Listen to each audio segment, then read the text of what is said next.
What's up, everybody out there? This is Jay Cage again, bringing another, illustration to you.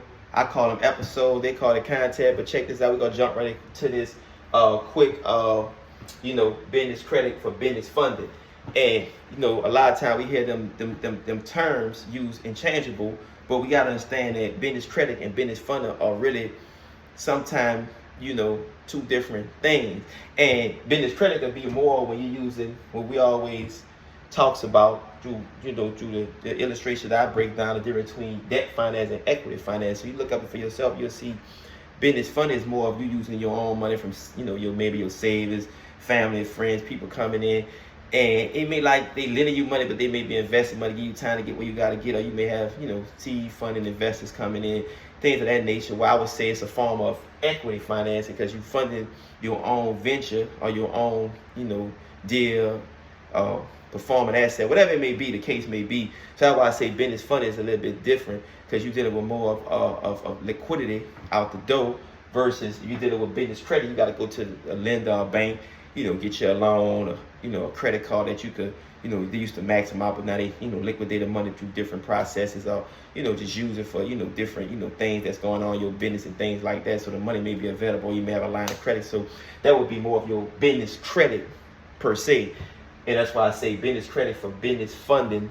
Like I say, to me personally, it's a form of equity when you're dealing with capital because you take $1, on the books and you insert in your company, that's a form of equity versus if I borrow $1 from somebody, it's a form of debt on the books. So you got equity and you got debt and they both, go hand in hand. You see what I'm saying? When you understand how to offset and balance the books and so forth and so on. So what the first thing would be when you're applying for business credit for business funding or business funding, well, I just went simplified. I went simple today on it.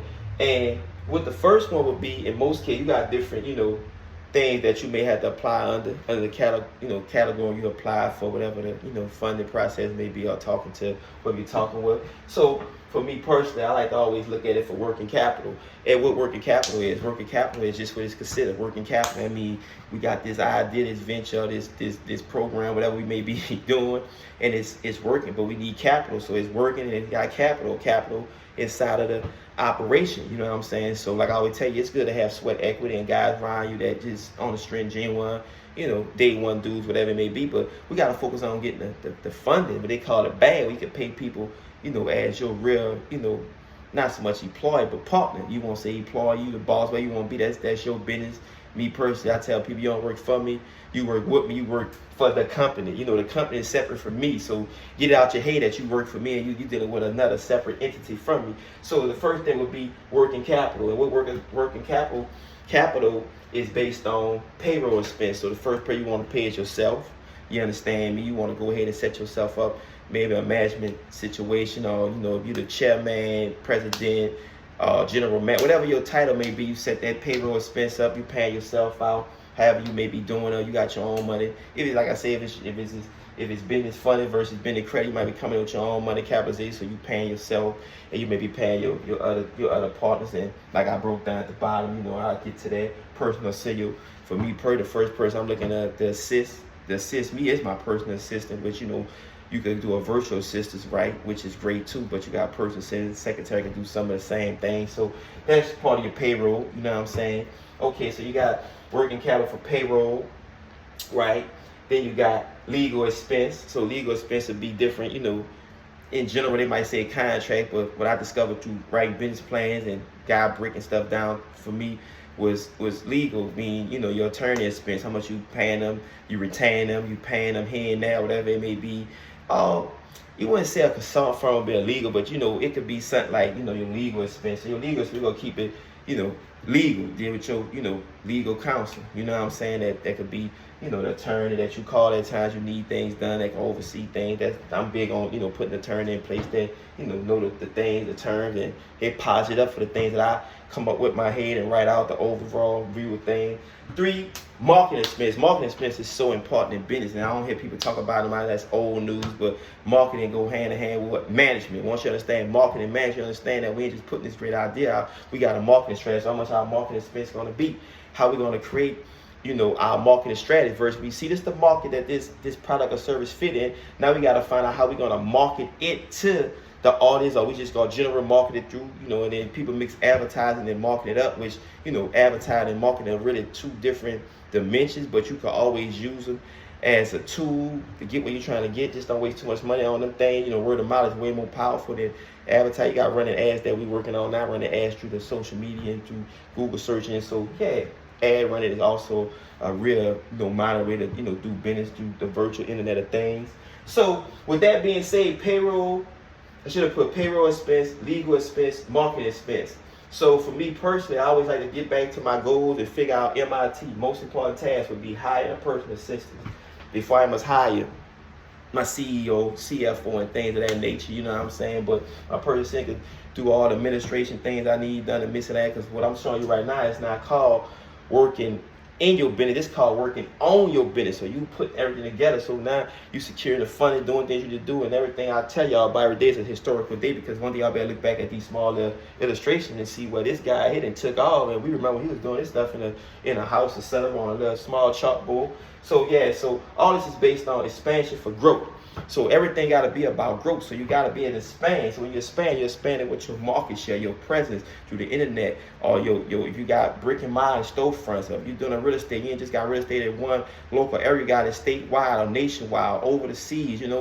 So whatever you do, you want to think globally. You might be locally, but you thinking international. Like I say, Paper Circle, we not internationally known, but we internationally grown, because while we have a Delaware structure set up that could do business with an offshore account, that could be, you know, tied in international, you know, different transactions that, you know, was gonna always run from over here, London to Hong Kong. That's the general structure. You use different things that's dealing with international trade and things like that. And I just put AI like right here for artificial intelligence, because we got to be able to modify this as the people that I always talk to.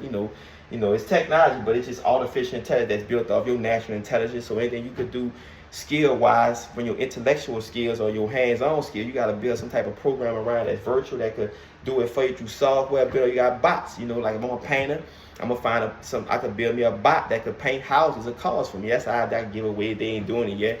So you got to be, you know, more intelligent today to understand what artificial intelligence is, and it's running wild. And then in every industry you look around, AI is just, you know, you see it through the automated everything, videos. It's all gonna be AI, algorithm based. So the algorithm is constantly programmed, and then you got the things dealing with machine learning, where it's constantly machining and it's constantly learning new things, so it create more programs on its own once you create it one time. And people get upset when I say the difference between, you know, a human and an AI body is, if it's AI, he's not created out of emotions like us humans. You know, I form a human. I'm not really human, but the point I'm saying is, you built out emotions, so you're gonna forget things emotional. Then, and in an intelligent bot, he don't forget that, because it's all programmed, and that's the difference. So, artificial intelligent robot, or what you want, software, it already know its purpose when it comes to this world that we created and make it do what it do for us. But as the so-called humanity, you want to call yourself a human, they say you got to find your purpose. So how long it take people to actually find their purpose? It takes some people a lifetime and still don't find their purpose. So you got to find your purpose, your purpose, your passion, and then perfect all that. So people forget to lead 3 P's. So once you find your purpose, you got to get your passion. People say your passion, what the purpose is. So you got your passion down pat, or what the purpose is to it. Then how can you perfect it? So it's 3 P's that run wild. So that's the difference between AI. You know, AI, it already know its purpose. We sit here and create this bot, we create this software, and it's AI based.